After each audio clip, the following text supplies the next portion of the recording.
اللهم صل على سيدنا ومولانا محمد معدن الجود والكرم وآله وبارك وسلم. اللهم ربي زدني علما والحقني بالصالحين. أعوذ بالله من الشيطان الرجيم. بسم الله الرحمن الرحيم. يا أيها النبي إنا أرسلناك شاهدا ومبشرا ونذيرا وداعيا إلى الله بإذنه وسراجا منيرا وبشر المؤمنين بأن لهم من الله فضلا كبيرا ولا تطع الكافرين والمنافقين ودع أذاهم وتوكل على الله وكفى بالله وكيلا. صدق اللہ العظیم. سامعین کرام، ہمارا درس قرآن سورہ احزاب 44 آیتیں ہو گئی تھی. گزشتہ درس ہمارا اللہ کا ذکر کیا تھا کہ یا ایھا الذین آمنوا اذکروا اللہ ذکرا کثیرا وسبحوا بکرۃ واصیلا هو الذی یصلی علیکم وملائکتہ لیخرجکم من الظلمات الی النور وکان بالمؤمنین رحیما تحیتهم یوم یلقونه السلام واعد لهم اجرا کریما. آج کا درس اس صورت میں ہم نے آیت نمبر 6 پر النبی اولا بالمؤمنین، پیارے قائد و جہان، کہ مسلمانوں سے کس قدر ان کی قرب ہے اور کس قدر ان کی اختیارات ہے اور کیا شان ہے، اس پر گفتگو کی. اس کے بعد پھر آیت نمبر 21 پر ہم نے پھر لقد کان لکم فی رسول اللہ اسوۃ حسنہ، اور پھر اس کے بعد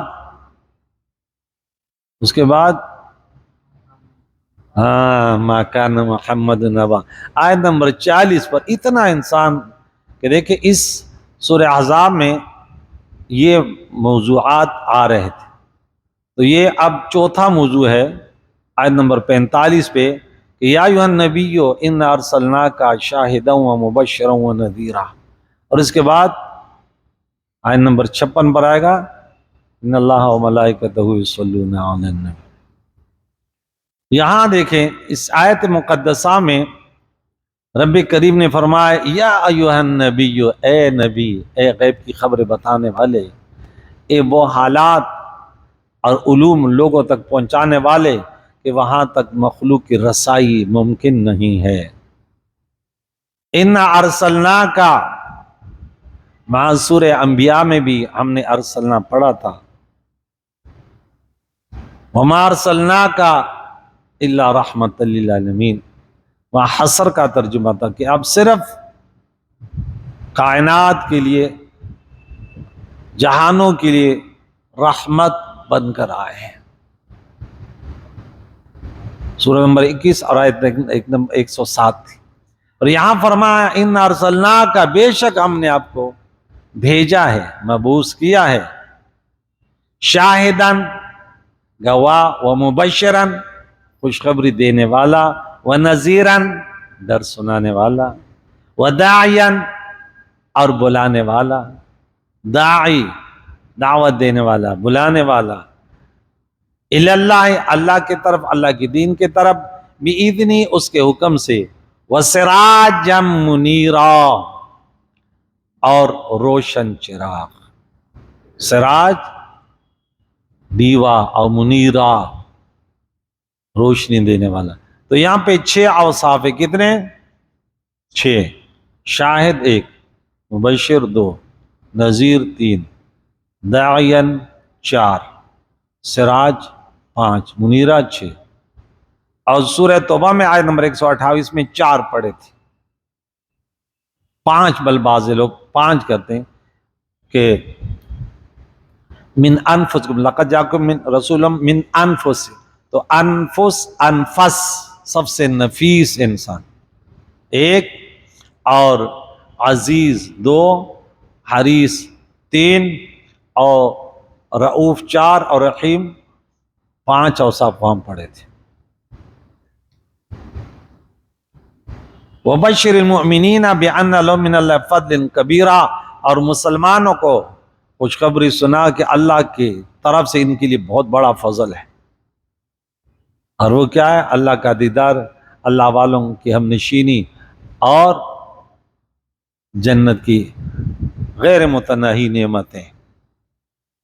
وَلَا تُطِعِ الْكَافِرِينَ وَالْمُنَافِقِينَ، اور منافقین اور کافروں کی اطاعت، یعنی ان کی بات نہ مانے۔ تعلیم امت ہے، اور نبی کی بڑی شان ہوتی ہے، انہوں نے بڑی کوشش کی یہ اللہ نے فرمایا نہیں، کیونکہ قیامت تک بہت سارے ایسے ہوتے ہیں کہ پھر بڑے بڑے سامنے جھک جاتے ہیں۔ ہمارے سامنے تو حالات ہیں، ہم تو دیکھ رہے ہیں۔ اللہ کے نبی کے مقابلے میں کس کا کیا، کس کی حیثیت کیا ہے؟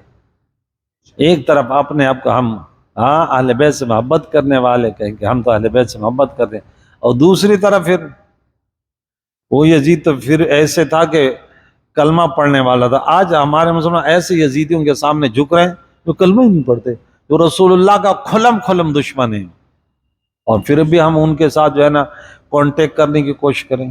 ٹھیک ہے، کوئی کاروبار اور دنیا کے تعلقات ہو، لیکن بات ہو کھری کہ ہمارے نبی علیہ السلام کے بارے میں اگر بات آ گئی تو پھر راز سے جدا ہوں گے۔ آج غیر مسلم بھی اپنے بڑوں پر لڑتا بھی، جھگڑتا بھی اور تعلقات بھی چھوڑتا ہے، اور ہم بڑے اب کہتے ہیں نا یہ مولوی لوگ فساد کی بات کرتے ہیں، بھائی اگر یہ فساد کی بات ہے تو پھر تو ہم ڈنڈورے بلے، پھر تو دین ہی ختم ہے۔ میں اکثر یہ بات کہتا ہوں کہ جو اپنے گھر والوں پر غیرت نہ کرے نا، اپنی عورتوں پر، کہ چلو کس کے ساتھ چلی گئی گائی، کوئی مسئلہ نہیں ہے، ہاں، تو اس کو کیا کہتے ہیں؟ دیوس۔ بولے یہ جنت میں نہیں جائے گا۔ تو میں کہتا ہوں جو اپنے نبی کے محبت پہ غیرت نہ کرے پھر اس کا کیا حال ہے؟ تو اتنا پیارا نبی جس کی تعریف خود خدا کر کے، کیا القاب ہیں، کیا صفات ہے۔ ودع اذاہم، اور ان کی ایذا رسانیوں کو نظر انداز کر دیں۔ وتوکل علی اللہ، اور اللہ کے ذات پر بھروسہ رکھیں۔ وکفی باللہ وکیلا، اور اللہ کافی کارساز۔ یہاں ایک بیچ میں ایک جملہ مزید کہہ دوں، تفسیر کی طرف میں جا رہا ہوں، کہ ایک ہے مبشر بشیر اور ایک ہے نذیر۔ یہ آپ جب درس سنیں گے نا، آپ درس سننے سے آپ کے عقائد، نظریات اور کسی کے درس سننے، تقریر سننے کی صلاحیت آپ کے اندر پیدا ہو جائے گی کہ میں ایک مولانا صاحب کی تقریر آپ بولو گے میں روزانہ سنتا ہوں لوگوں، لیکن اسلوب بیان جو اللہ نے سکھایا اس سے ہٹ کر کیوں ہے؟ تقریر کے انسان کہاں سے سیکھتا ہے؟ قرآن پڑھ کر یا حدیثیں پڑھ کر، بس یہ دو ہیں، تقریریں یہاں سے سیکھی جاتی ہے۔ تو یہاں جو میں آپ کو نکتہ بتانا چاہتا ہوں وہ یہ ہے کہ اب بعض لوگ کہتے ہیں آپ خوشخبریاں سنایا کریں، میں اب موضوع شروع ہوگی، یہی بات ہوگی کہ دین میں آسانی پیدا کرو، خوشخبریاں شروع اور سنا، اللہ کے نبی ابھی حدیث سنانے والوں، نفرتیں پیدا نہ کرو۔ لیکن اس کا معنی یہ نہیں کہ ایک انسان فرض نماز چھوڑ دے، وہ بے ادب بن جائے، وہ روزہ چھوڑ دے، وہ بدکار بن جائے، وہ شرابی بن جائے، اور پھر بھی ہم اس کے سامنے مسکرائیں کہ چلو نکاح میں بلائے گا، شادی حال میں بلائے گا۔ تو جب ایسے مولوی ہماری ممبروں پر بیٹھ گئے نا، پھر ہم ڈنڈورے بلے، پھر عوام تو گئے ہم تو بولے کہ بھائی جب ہمارا مولانا صاحب اس قدر چمچگیری کرتا ہے تو ہم تو عوام ہیں، یہ صحیح ہوگا؟ اب یہاں دیکھیں نقطہ بتا رہا ہوں، مبشر اور نذیر۔ بشیر کا لفظ مبشرن یہ 8 مرتبہ ہے، کتنے مرتبہ ہے؟ اور نذیر جو ہے یہ حالت نصب نذیرن ہے کہ نذیرن، تو نذیرن جو ہے یہ 12 مرتبہ ہے، اور نذیرن جو ہے یہ 30 مرتبہ ہے، تو یا 41 یا 42 مرتبہ۔ تو کتنا خوشخبری کی باتیں کتنی کم ہیں؟ اب 40 41 سے نسبت کریں 8 کی کتنی ہے؟ کم ہے نا. تو یہ ہمیں طریقہ سکھایا کہ جب آپ کے سامنے لوگ بیٹھے ہیں تو بیان کیسے کرنا، اس کو سن لینا. یہ تو اللہ تعالیٰ کی طرف سے وہی آتی تھی نا کہ ڈرائیں ڈرائیں ڈرائیں، نذیر مبین نذیر مبین نذیر مبین، یہ بار بار آیا. بشیر کا لفظ بہت کم آیا، کیونکہ اکثریت دنیا میں کیا ہے؟ نافرمان ہے، باغی ہے. اب ڈاکٹر کے پاس مریض آئے 10، کتنے آئے؟ 10. ایک صحیح تھا اور 9 بیمار تھے. تو ایک کو خوشخبری سنائے گا، خوشخبری ہوگی نا آپ سے، لیکن 9 کو نہیں سنا سکتا. 9 کو کیوں سنائے گا؟ تو غلط ہے. بیمار کو کیا سنیں گا؟ بولے نہیں بھائی بیمار ہو، شوگر آپ کا ہائی ہے، بلڈ پریشر ہائی ہے، یہ ہے. تو یہی ہے طریقہ دنیا کا ہے کہ آپ تقریر کرتے ہیں تو اگر 5 وقت نماز ہی ہے تو وہ تو یہاں تو 40، یعنی 40 کے مقابلے میں 8 ہے، لیکن وہاں 40 افراد میں. ہمارے ہاں تو مجھے تو 100 میں بھی ایک نمازی نظر نہیں آتا. پکا نمازی جن کو اپنی نماز یاد ہو. چلو اپنا موضوع تھوڑا سا آگے بڑھاتے ہیں. پیارے عقائد و جان علیہ الصلوۃ والسلام، یہاں پہ اس آیت مقدسہ میں پیارے عقائد و جان کے اسماء اور صفاتوں کا ذکر ہے. حضرت عبداللہ بن عباس رضی اللہ تعالی عنہما فرماتے ہیں کہ جب پیارے عقائد و جان پر یہ آیت نازل ہوئی، یا ایھا النبی انا ارسلناک شاہدا ومبشرا ونذیرا، تو نبی اکرم صلی اللہ تعالی علیہ وسلم نے حضرت علی اور حضرت معاذ رضی اللہ تعالی عنہما کو بلایا.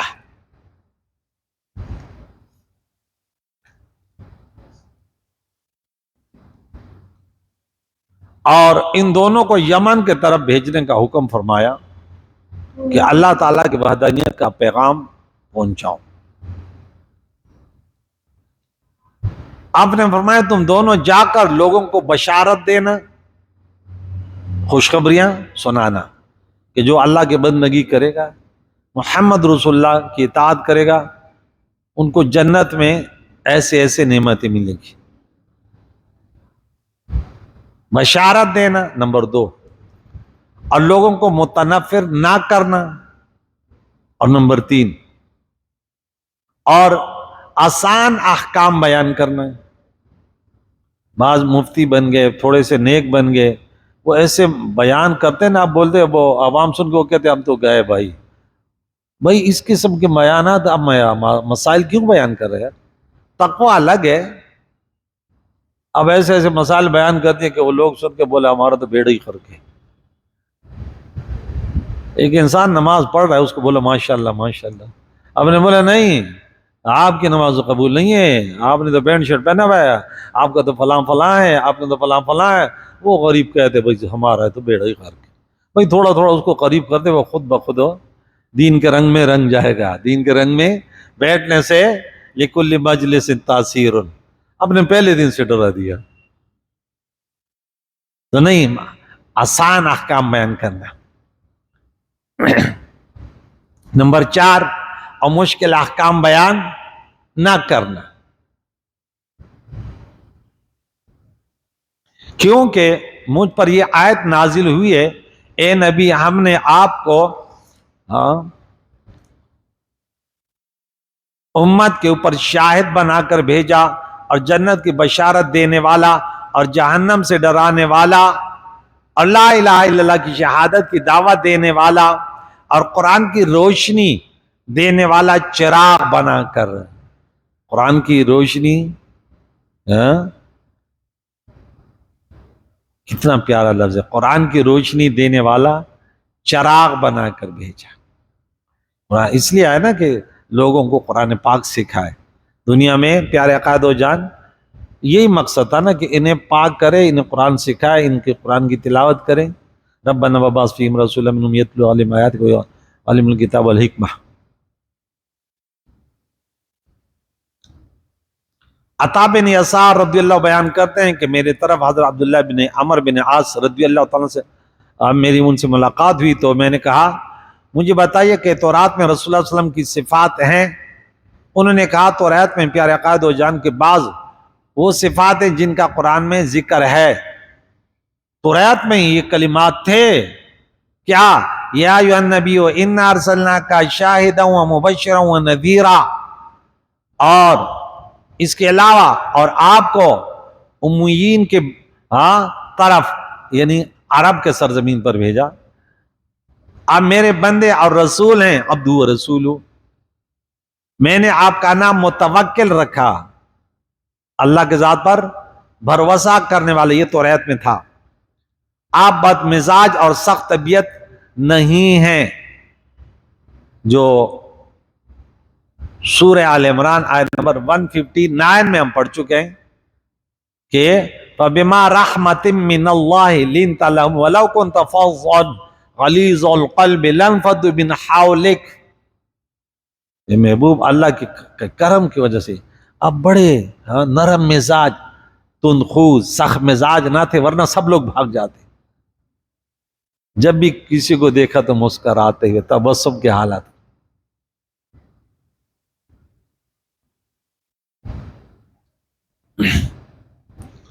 اب اللہ کا حکم تھا، سورہ اعراف میں ہم پڑھ چکے آیت نمبر 199، خذ العفو وامر بالعرف واعرض عن الجاہلین۔ جب اللہ کا حکم تو رسول اللہ کے اخلاق ہی تو یہ تھے جو قرآن میں تھا۔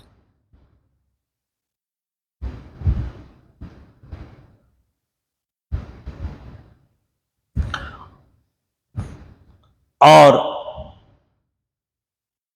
اللہ اس وقت تک آپ کی روح قبض نہیں فرمائے گا جب تک کہ آپ کے سبب سے ٹیڑھی قوم کو سیدھا نہ فرمائے، بہین طور کہ وہ سب کہیں کہ اللہ کے سوا کوئی عبادت کا مستحق نہیں ہے، اور جب تک آپ کے سبب سے آندھی آنکھوں اور بند کانوں اور مقفل دلوں کو کھول نہ دے، آپ دنیا میں رہیں گے حیات ظاہری سے۔ یہ بخاری کی حدیث ہے۔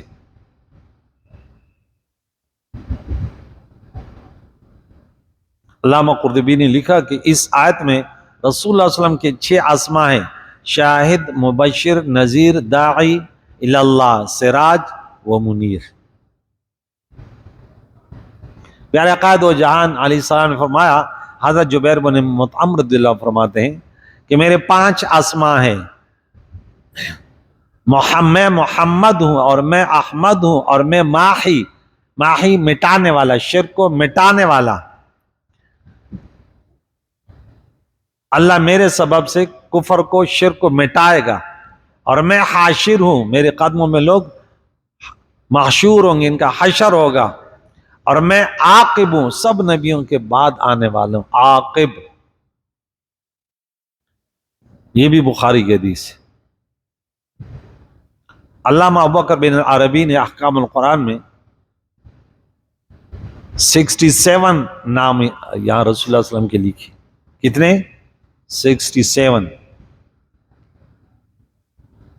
حضرت عبداللہ ابن عباس رضی اللہ عنہ سے روایت ہے کہ سیدنا محمد صلی اللہ علیہ وسلم کے 180 اسماء تھے۔ کتنے؟ 180۔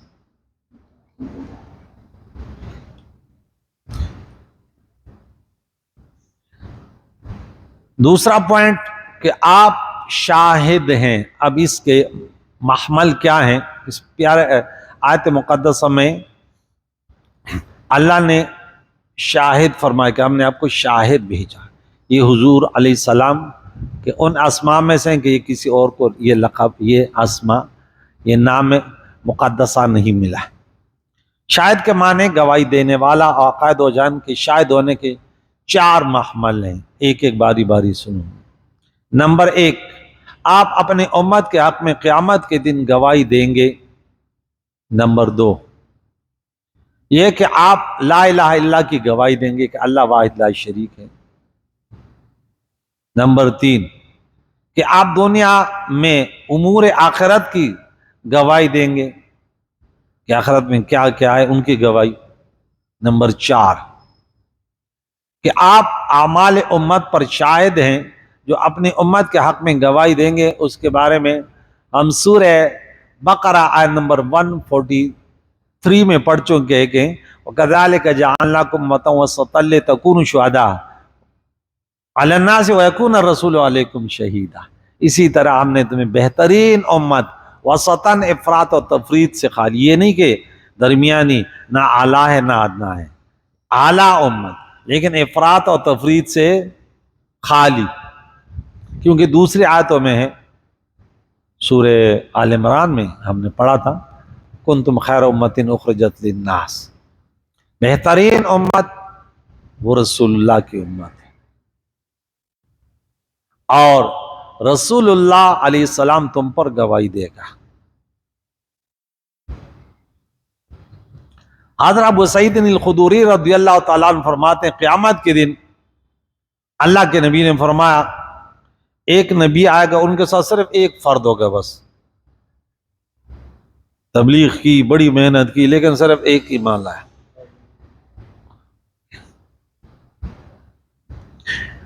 اور ایک اور نبی آئے گا، اس کے ساتھ صرف دو افراد ہوں گے۔ کتنے؟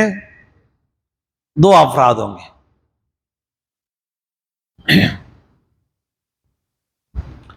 پھر ایک اور اللہ کا نبی علیہ السلام آئے گا تو ان کے ساتھ افراد زیادہ ہوں گے، تو ان سے کہا جائے گا کہ تو نے اپنے قوم کو تبلیغ کی، وہ بولے گا میں نے کی ہے۔ پھر اس کے قوم کو بلایا جائے گا کہ تم اس نے تبلیغ کی، وہ بولیں گے نہیں ہمیں تبلیغ نہیں کی۔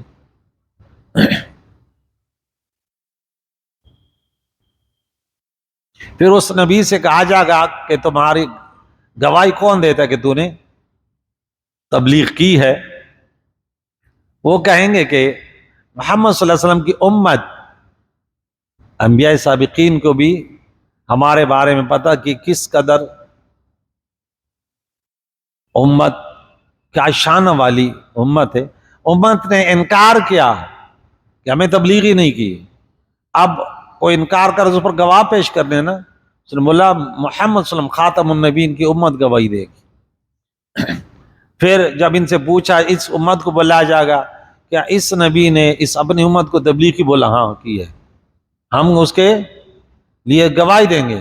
بولا تمہیں کیسے پتا؟ بولا ہم نے اللہ کے کتاب میں محمد صلی اللہ علیہ وسلم تھا، نوح علیہ السلام نے اپنی قوم کو تبلیغ کی، ہود علیہ السلام نے، ہم تو پڑھتے رہتے ہیں کہ انہوں نے تبلیغ کی اور انہوں نے نہیں مانا، اور ان کے قتل کے در پہ ان کے خلاف سازشیں کی۔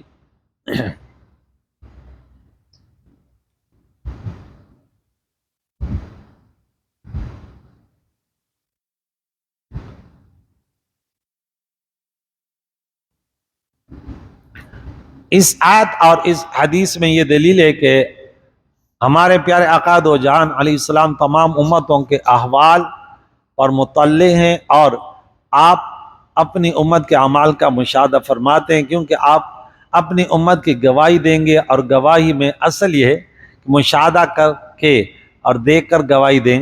اور اس کی تائید اس حدیث سے ہوتی ہے کہ حافظ عماد الدین اسماعیل بن عمر بن کثیر متوفہ 774 ہجری، وہ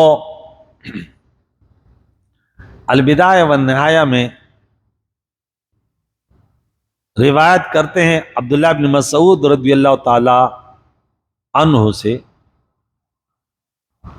کہ اللہ کے نبی علیہ الصلوۃ والسلام نے فرمایا کچھ فرشتے وہ سیاحت کرنے والے ہیں، وہ گھومتے رہتے ہیں، وہ میرے امت کے سلام میرے تک پہنچاتے ہیں، کہیں بھی ہو فلاں نے فلاں کے بیٹے نے درود بھیجا، فلاں فلاں کے۔ اب دیکھیں اب بعض لوگ اس پہ لڑتے ہیں کہ اپنے کا حاضر کا سے کیوں کیا فلاں کا کیوں کہ بھائی ہم بولتے ہیں ارے تو پہلے خطوط جاتے تھے، کیا جاتے تھے؟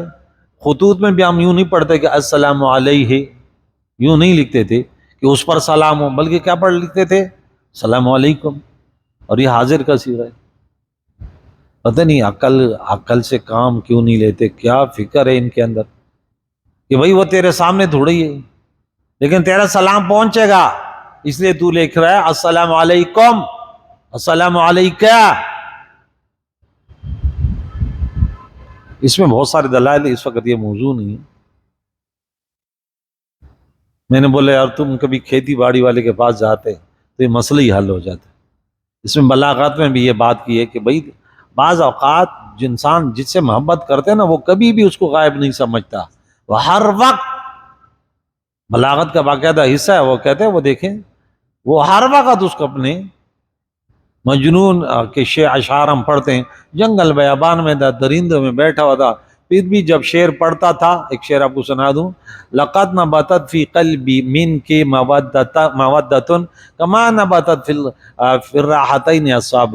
تو ابھی دیکھیں من کی، اب یہ حاضر کا صیغہ ہے، اے لیلا تیری محبت میرے دل میں ایسا پیدا ہو گئی.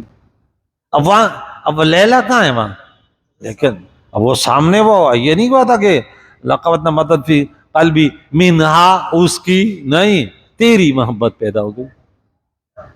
جیسے، اور مثال کیسے دی، بولے جیسے ہتھیلی میں انگلیاں پیدا ہو گئی ہے، بولا ہتھیلیوں سے انگلیاں ہٹا دو تو ہتھیلی کیا رہ گئی ہے، کسی کام کے نہیں. تو کہتا تھا لیلا تیری محبت ہٹ جائے تو مجنون کس کام کا. ہم کہتے یا رسول اللہ آپ کی محبت ہاں نہ ہو تو ایمان کائے کا، ایمان ہی تو یہی ہے. ہاں اور یہ پتہ نہیں کس قدر افسوس کی بات ہے. کتابوں کا مطالعہ کرو. ایک آیا میں مسجد میں بیٹھا تھا، بولے یار آپ لوگ تو جانتے ہیں آپ علماء ہیں لیکن عوام یہ چیزیں نہیں جانتی کہ حاضر ناظر. میں نے بولا بات میں کروں گا، پہلے مجھے ایک مسئلہ بتا دیں، میں آپ کو جواب دیتا ہوں لیکن یہ بتاتے آپ یہاں حاضر ناظر بھی ہیں یا نہیں.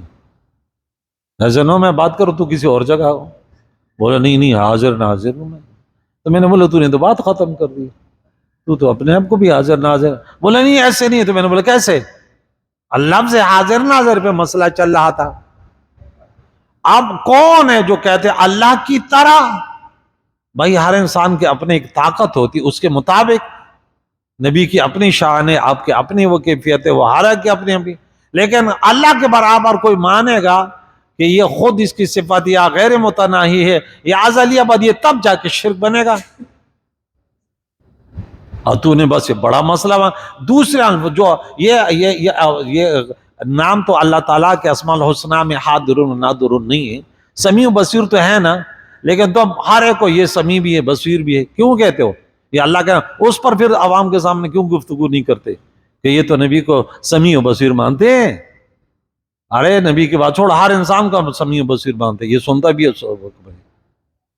لیکن افسوس کی بات کہ فساد اور اختلافات پیدا کرنا کس حد تک ان کو شوق بڑھ گیا. مشاکلت فی اللفظ تک ان کو آج تک پتہ نہ چلا کہ بھئی الفاظ ایک جیسے، معنی الگ الگ ہے، معنی الگ الگ ہے. یہ تو اللہ کا فرمان ہے، حدیث قدسی ہے. پھر میں ان کے آنکھیں بن جاتا ہوں، ہاں پھر اس سے وہ دیکھتا ہے، اس زبان سے پھر بولتا ہے، ان ہاتھوں سے پھر وہ گرفت کرتا ہے، ان پاؤں سے پھر وہ چلتا ہے. ان کی پھر شان الگ ہے. یہ پھر انبیاء کے معجزات کہلاتے ہیں، اولیاء کے کرامات. تو فرمایا کہ وہ سیاحین فرشتے مجھ تک سلام پہنچاتے ہیں، اور جو آپ کے برے اعمال میری، پھر فرمایا حیات ظاہری بھی تمہارے لیے بہتر ہے اور دنیا سے پردہ فرمانا بھی بہتر ہے. کہ دنیا میں تمہیں مجھے اللہ کی بندگی سب کچھ سکھایا، اٹھنا بیٹھنا سب کچھ سکھا. جب دنیا سے جاؤں گا اعمال پیش ہوں گے، تمہارے اچھے اعمالوں پر اللہ کی تعریف کروں گا، تمہارے برے اعمالوں پر تمہاری اللہ سے استغفار کروں گا. حیات الانبیاء ایک اہل سنت و جماعت کا متفقون علیہ مسئلہ ہے. اچھا اللہ کی طرف قدرت ہوتی ہے، اللہ کی طرف قدرت نہیں ہوتی، نہیں قدرت یہ اللہ کی قدرت ہے. ہم کہتے ہیں قانون یہ ہے، قدرت یہ ہے. قانون یہ ہے کہ آپ کسی عالم دین کے پاس بیٹھ کے دین سیکھو گے، اور یہ اللہ کی قدرت ہے میں گھر میں عالم بنا دیں. وہ تو قدرت ہے نا، لیکن ہم قانون پہ چلتے ہیں. دوسرا محمل، یہ تو ایک ہو گیا اعمال پہ. دوسرا محمل یہ کہ پیارے آقا دو جان علیہ السلام اللہ کے توحید پر، لا الہ الا اللہ پر شاہد ہیں، اور اپنے امت کو بھی یہ حکم دیا کہ اللہ کی توحید اور اس کے ذات اور صفات کی شہادت دیں، اور وہ بھی اللہ تعالیٰ کی امت بھی اللہ تعالیٰ کی صفات ذات کی توحید دیتے ہیں کہ آپ گواہی دیتے ہیں کہ اللہ واحد لا شریک ہے، وہ معبود برحق ہے۔ لیکن یہ شہادت آپ کی خصوصیت نہیں ہے، آپ کی امت کی خصوصیت نہیں ہے، بلکہ ہر نبی نے یہی پیغام امت کو دیا، ہر امت نے یہی گواہی دی کہ اللہ واحد لا شریک ہے، اس میں بولو خصوصیت نہیں ہے۔ اب نقطہ سماعت فرما لیجئے کہ فرق کیا ہے۔ گواہی تو ہر نبی نے دی، ہر امت نے دی، پھر رسول اللہ شاہد، اس میں کیا شان ہے؟ تو کہتا ہے فرق یہ ہے کہ تمام نبیوں اور رسولوں نے اللہ تعالیٰ کی توحید اور اس کی ذات و صفات کی شہادت فرشتوں سے سن کر دی ہے، اور آپ نے اللہ تعالیٰ کی توحید اور اس کی ذات و صفات کی شہادت دے کر، مشاہدہ کر کے دی ہے، بلکہ سارے کائنات اللہ کے واحد ہونے کی شہادت سن کر دیتی ہے، اور آپ تنہا واحد ایسے شاہد ہیں جس نے اللہ کو دیکھ کر اس کے واحد ہونے کی شہادت دی۔ یہی وجہ ہے کہ اللہ تعالیٰ نے تمام نبیوں میں صرف آپ کو شاہد بنایا، ایسے اللہ کا بھی شاہد۔ شاہد کا معنی آپ دیکھ، جب بار بار میں نے بتا دیا، گواہ ہوتے ہو، گواہ کون ہوتے جو وہاں اس موقع پر ہو؟ ہاں بولے تو شاہد ہے، بولے ہاں میں تو وہاں موجود تھا۔ تو اب دیکھیں آگے کتنی پیاری باتیں لیں۔ آپ نے جس چیز کی بھی شہادت دی وہ دیکھ کر اور مشاہدہ کر کے شہادت دی، کرسی اور عرش، کرسی ہو، عرش ہو، لوح و قلم ہو، فرشتے ہو، جنات ہو، جنت ہو، جہنم ہو، آپ نے ہر چیز کو دیکھ کر اور مشاہدہ کر کے شہادت دی ہے، اور جیسے آپ شاہد ہیں کائنات میں ایسا کوئی دوسرا شاہد نہیں ہے۔ یہ رسول اللہ کی شان ہے۔ ہاں اِنَّا أَرْسَلْنَاكَ شَاهِدًا، رسول اللہ کو شاہد، قرآن کہتے ہیں شاہد۔ تو یہ اللہ تعالیٰ کی وحدانیت، یہ دوسرا محمل تھا کہ شاہد، تیسرا محمل۔ تیسرا محمل، تیسرا معنی اس کا یہ ہے کہ آپ دنیا میں امور آخرت پر شاہد ہیں، دنیا میں امور آخرت پر شاہد ہیں۔ آپ جنت کے اور دوزخ کے شاہد ہیں، اور میزان اور صراط کے شاہد ہیں۔ آپ نے جس کی جنتی ہونے کی شہادت دی اس پر جنت واجب ہو گئی، اور جس کی جہنمی کی شہادت دی اس پر جہنم واجب ہو گئی۔ 10 صحابہ کرام رضوان اللہ تعالی علیہ وسلم کا نام لے کر، اب دیکھیں وہ تو آخرت کے حالات ہیں نا، کس کو پتا کہ کہاں جائے گا، کیا ہوگا۔ اب بعض کا دعویٰ ہے کہ بھائی تو کل کا بھی پتہ نہیں، دیوار کے پیچھے کا بھی پتہ نہیں۔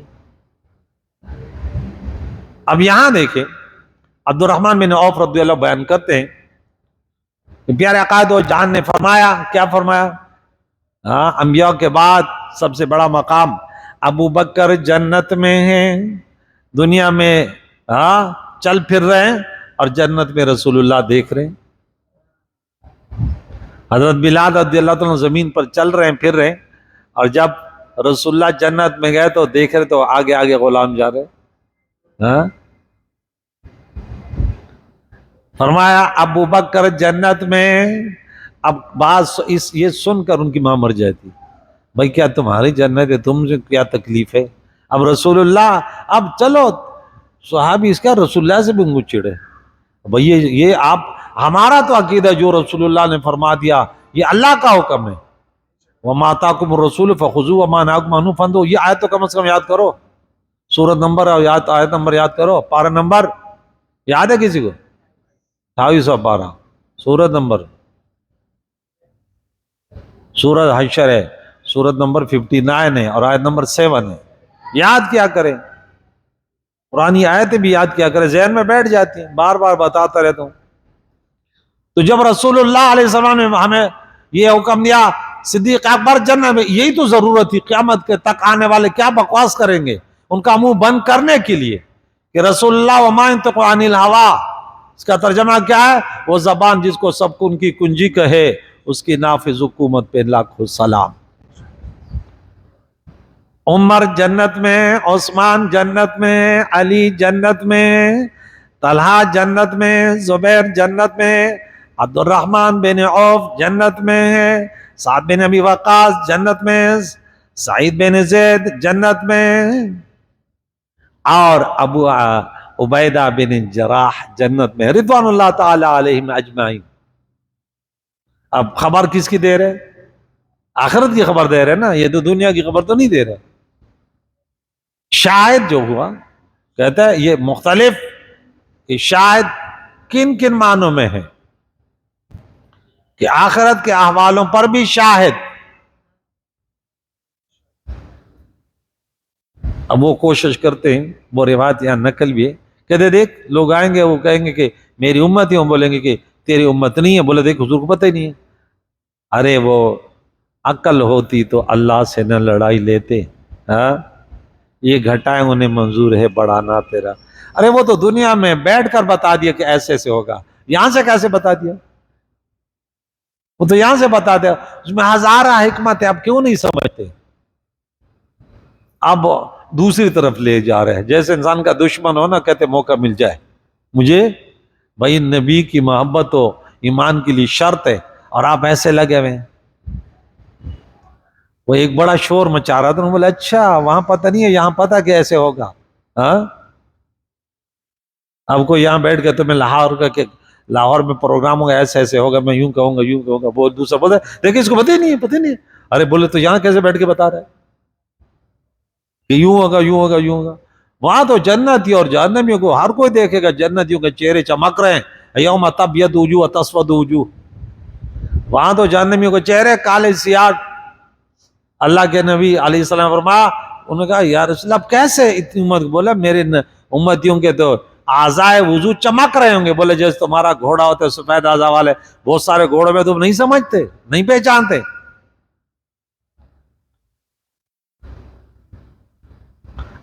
حضرت علی بن ابی طالب رضی اللہ عنہ بیان کرتے ہیں کہ رسول اللہ صلی اللہ علیہ وسلم کے منہ سے سنا ہے، وہ فرما رہے تھے کہ طلحہ اور زبیر دونوں جنت میں میرے پڑوس میں ہوں گے، میرے پڑوس میں ہوں گے۔ حدیث کے حوالے موجود ہیں، کوئی اگر پوچھنا چاہے تو۔ حضرت زبیر رضی اللہ عنہ کے بارے میں فرمایا، وہ فرماتے ہیں کہ طلحہ نے اپنے لیے جنت کو واجب کر لیا، ایک عمل سے حضور نے فرمایا واجب کر لی اس نے، جہاں فرما رہے جنتی ہو گیا۔ اور حضرت جابر بن عبداللہ رضی اللہ تعالیٰ عنہ بیان کرتے ہیں کہ میں نے رسول اللہ صلی اللہ علیہ وسلم کو یہ فرماتے سنا، جو شخص شہید کو زمین پر چلتے پھرتے دیکھے، ہاں اس کو یہ بات پسند ہو کہ زمین پر چلتے ہوئے پھرتے ہوئے شہید کو دیکھے، تو وہ طلحہ بن عبید اللہ کو دیکھ لے۔ ترمذی شریف کی حدیث ہے 3729۔ اسی طرح جہنمیوں کے بارے میں بتایا کہ فلاں کو جہنم میں دے گا، فلاں کو، شاہد ہے نا، اور شاہد بھی مطلق ہے، ایک ہم بھی شاہد ہوتے تھوڑے سے واقعہ کے، ایک رسول اللہ کی صفت ہے شاہد، مخلوق میں پھر ان کے ساتھ کوئی شریک نہیں ہے، اور اللہ تعالیٰ سے کوئی نسبت نہیں ہے اس میں، کیونکہ اللہ کی ذات وہ الگ ہے اس میں، اور نبی کے میں ہم وہ کرتے ہی نہیں کہ یہ اس کے مقابلے میں آ جائے۔ اللہ کی پناہ، جتنے طاقتیں اور یہ قوتیں یہ صفات دی ہیں اللہ ہی نہیں دیے ہیں رسول اللہ۔ عائشہ صدیقہ رضی اللہ تعالیٰ عنہ بیان کرتی رسول اللہ صلی اللہ علیہ وسلم نے فرمایا، میں نے دیکھا جہنم کے بعض آگ بعض کو کھا رہی تھی، آگ کے ایک آگ دوسرے کو کھا رہی ہے، اور پھر میں نے عمر بن لحی کو دیکھا، وہ جہنم میں اپنے آنتے گھسیٹ رہا تھا، اور یہ وہ شخص ہے جس نے بتوں کے لیے اونٹنیوں کو نامزد کیا تھا۔ بخاری کی حدیث ہے یہ 4624۔ سورہ مائدہ میں آیت نمبر 103 میں ہم پڑھ چکے تھے کہ بولا یہ جو ہے بحیرہ ہے اور صائبہ ہے اور وسیلہ ہے اور حام ہے، کہ بتوں کے نام پہ چھوڑ دے، وہ اونٹ یوں ہوا تو یہ ہوگا اور یہ ہوگا تو نہیں بیٹھے گا اس کے. تو میں اکثر بچوں کو بولتا ہوں، میں کہتا ہوں وسیلے دو ہوتے ہیں. ایک ہوتا ہے، میں نے بولا سورہ نمبر 5 سورہ مائدہ آیت نمبر 35، اس میں یا ایھا الذین آمنوا اتقوا اللہ وابتغوا الیہ الوسیلۃ، یہ وسیلہ ہم مانتے ہیں. اب پھر اس وسیلے میں بھی دو ہیں، ایک عبادات ہیں اور ایک ذوات فاضلہ ہے، ہم دونوں کو مانتے ہیں. دوسرے جن کو ہم دوسرے ناموں سے یاد کرتے ہیں وہ کہتے ہیں نہیں، روزہ تو آپ کے لیے وسیلہ ہے، نماز ہے، لیکن اللہ والے وسیلہ نہیں بن سکتے. میں بولا افسوس، تیری عبادت وہ ہو سکتی ہے تو اللہ کا ولی نہیں بن سکتا. بلکہ ہمارا تو عقیدہ ہے نیک لوگوں کی محبت، ہمارے نماز وغیرہ. اگر یہ نماز روزہ یہ اگر وسیلہ ہے تو منافقین نے تو نماز پڑھی تھی، کلمہ تو پڑھا تھا، اگر یہ وسیلہ ہے تو نجات دے دینا. ہم کہتے ہیں رسول اللہ سب سے بڑا وسیلہ ہے، رسول اللہ کی محبت. اب ایسے بھی تھے جنہوں نے کلمہ پڑھا ہو شہید ہو گئے اور جنت مل گئی، اور انہوں نے پوری زندگی گزاری کلمے بھی پڑھے نماز بھی پڑھے جنت ملا. کیوں؟ رسول اللہ علیہ السلام سے محبت نہ تھی. تو وہ اللہ والوں کی محبت، ان کی ہم نشینی، یہ بہترین وسیلہ ہے. یک زمانہ صحبت با اولیاء، تو کہتے ہیں نہیں بس ہم تو میں نے بولا ہاں ہم ولا وسیلہ تھا، جو وسیلہ صاد سے ہے اس کو ہم نہیں مانتے.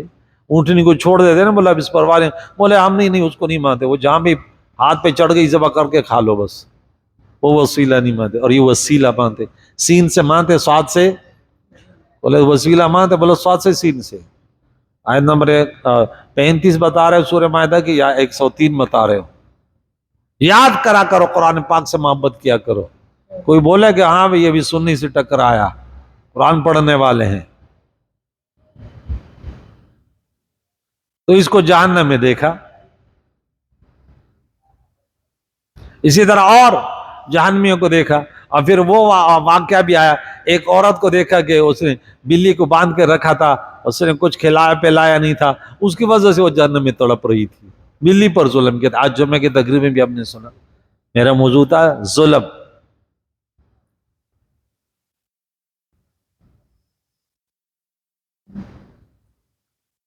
تو اسی طرح آقا دو جہان علیہ السلام جو ہے وہ شاہد اپنے امت کے اعمال پر شاہد. یہاں دوبارہ وہی حدیث انہوں نے لکھی کہ اعمال پیش ہوتے ہیں، اچھے اعمالوں پر اللہ کی تعریف اور ہمارے برے اعمالوں پر. تو میں اکثر کہتا ہوں کہ دیکھیں انسان، تو نے رسول اللہ کا کلمہ پڑھے، تیرے اعمال پیش ہوتے ہیں. کیونکہ اس وقت دنیا میں 80-90% لوگ جو ہے نا حیات النبی کے قائل ہیں، الحمدللہ، کہ حیات قبر والی کا زندگی وہ مثل حیات دنیاوی کی ہے. اور اللہ کے نبی نے فرمایا کہ اللہ تعالیٰ نے زمین پر حرام کر دیا کہ وہ انبیاء کے جسم کو کھائیں، بھلے انہیں رزق دیا جاتا ہے.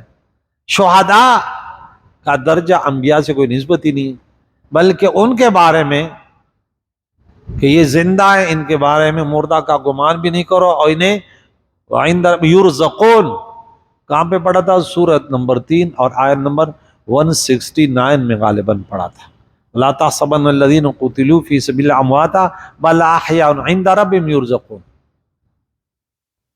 اور سورہ بقرہ میں ولا تقولوا لمن يقتل فی سبیل اللہ اموات، یہ کون سی آیت تھی؟ 154.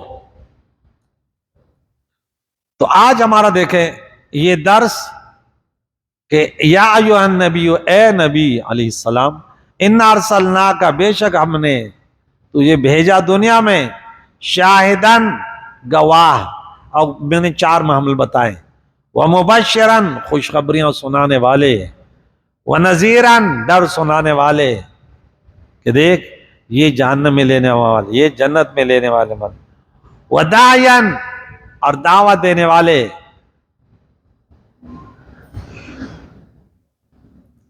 بِإِذْنِهِ، اللہ کے حکم سے، وسراجا منیرا، اور روشن چراغ بنا کر بھیجا ہے. وبشر، اور خوشخبری سنائیے آپ مسلمانوں کو، المؤمنین، بیان علم کہ بے شک ان کے لیے من اللہ اللہ کے طرف سے فضلاً کبیرہ بہت بڑا فضل ہے، بڑی نعمت ہے۔ ولا تطع الکافرین والمنافقین، اور کافر و منافق کی بات نہ مانے۔ ودع اذاہم، اور ان کے ایذا رسانیوں کو نظر انداز کر دیں، ان کو چھوڑیے۔ بعض کہتے ہیں یہ آیت منسوخ ہے، بعض میں نظر انداز نہیں تھا، بلا تلوار جو ادھر ادھر کرے جہاد کی آیت سے منسوخ ہے۔ لیکن اتنی بات ضرور ہے کہ آپ دین سیکھ لے، پہلے حجت ان پر تام ہو جائے۔ وتوکل علی اللہ، اور اللہ پر بھروسہ کیجیے۔ وکفی باللہ وکیلا، اور اللہ کافی سازگار، تیرا ہر کام اللہ تعالیٰ سیدھا کرے گا۔ تو یہ آج پوری شان مصطفیٰ، آج کے درس کیا تھا؟ شان مصطفیٰ۔ تو ہم پیارے عقائد دو جہان کی شان بیان کرتے، اس میں ہمارا عقیدہ دیکھیے۔ حسان بن ثابت کا شعر سنا دوں، کتنا پیارا شعر ہے۔ وہ کہتے ہیں ما ان مدحت محمدا بمقالتی ولکن مدحت مقالتی بمحمدی۔ یہ نہیں ہم سیاسی لوگ ہوتے ہیں، دوسرے ہوتے ہیں نا، کسی کی شان بیان کی تو وہ شہرت پا گیا، لوگوں کے وجہ سے شہرت پا گیا، ترقی ہو گئی۔ رسول اللہ علیہ السلام کی نہیں، حسان بن ثابت نے کہا نہیں، میں رسول اللہ کی تعریف اس لیے نہیں کرتا کہ اس کی شان نہیں ما مدحت محمد بمقالتی، اپنے کلام حضور کی تعریف نہیں، ارے رسول اللہ کا نام لے کر اپنے شعروں کو خوبصورت بنانے والوں۔ تو ہم رسول اللہ کا ذکر کر کے اپنے آپ کو، وہ میں اکثر ایک بات کرتا ہوں کہ منطق اصطلاح میں ایک چار باتیں ہوتی ہیں کہ ہر چیز جب بنتا ہے نا اس میں چار علتیں ہوتی ہیں۔ ہم اللہ کی تعریف کرتے ہیں، نبی کی تعریف کرتے ہیں، نبی کا اللہ ہمارا عقیدہ ہے۔ اور رفعنا لک ذکرک، کہ مجھے اور آپ کو کیا وہ ہے، ہم تو اگر ان سے اپنی محبتوں کو جوڑیں گے تو کامیابی ملے گی، ان کی تو شان ہی اعلیٰ ہے۔ تو میں کہتا ہوں ایک علت مادی ہوتی اور ایک فاعلی ہوتی اور ایک سوری ہوتی اور ایک غائی ہوتی، لیکن ہر جگہ یہ نہیں، یہ مادہ ہے علت مادی، ایک بنانے والا ہے فاعلی، اور ایک اس کی صورت ہے، اور ایک کس لیے بنائیے علت غائی۔ تو کہتے اسی طرح ہم جب اللہ کا ذکر کرتے ہیں تو اس میں آخری غایہ کیا ہوتا ہے، تو کہتے ہم سبحان اللہ کہہ کر ارے اللہ پاک ہے، اللہ پاک ہے پڑھتے پڑھتے خود پاک ہو جاتے ہیں۔ الحمدللہ تمام تعریف تو اللہ کے لیے، یہ پڑھتے پڑھتے خود قابل تعریف بن جاتے ہیں۔ تو کہتے ہیں اس کا عکس ہوتا ہے، تعریف اللہ کی کر رہے خود قابل تعریف بن جاتا ہے۔ تو رسول اللہ علیہ السلام کی غلامی میں جو صدق دل سے آیا، ارے وہ اللہ کی ولی اور قابل تعریف خود بن جاتے ہیں۔ اللہ تعالیٰ سے دعا ہے پیارے نبی کی سچی محبت نصیب فرمائے، ان کے سچے غلاموں کے نقش قدم پر چلنے کی توفیق عطا فرمائے۔